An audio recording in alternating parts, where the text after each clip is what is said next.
जय जय श्री राधे।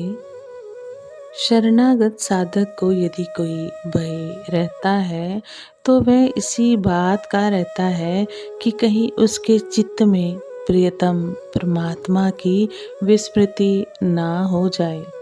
वास्तव में वह कभी परमात्मा को भूल भी नहीं सकता, क्योंकि परमात्मा के चिंतन का वियोग उसे क्षण मात्र के लिए भी सहा नहीं जाता।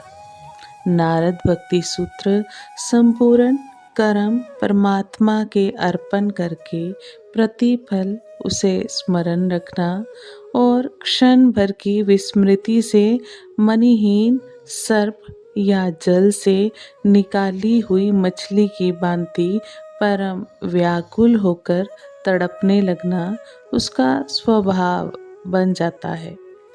उसकी दृष्टि में एकमात्र परमात्मा ही उसका परम जीवन, परम धन, परम आश्रय, परम गति और परम लक्ष्य रह जाता है।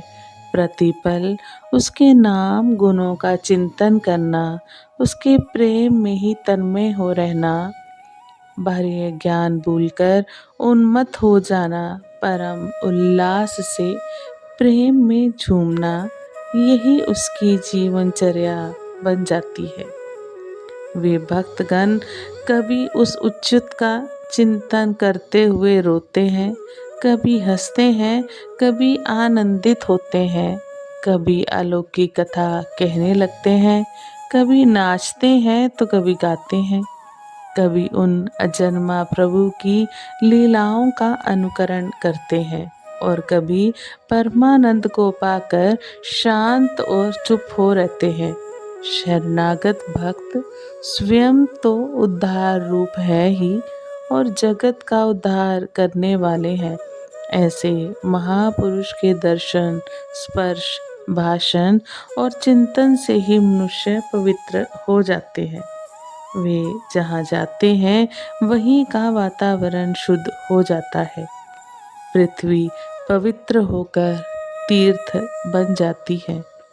ऐसे ही पुरुषों का संसार में जन्म लेना सार्थक और धन्य है। आप सभी वैष्णवजन को श्री हरिवंशी श्री सद्गुरुदेव भगवान की जय हो। गीता प्रेस गोरखपुर द्वारा प्रकाशित श्रद्धेय जी श्री जयदयाल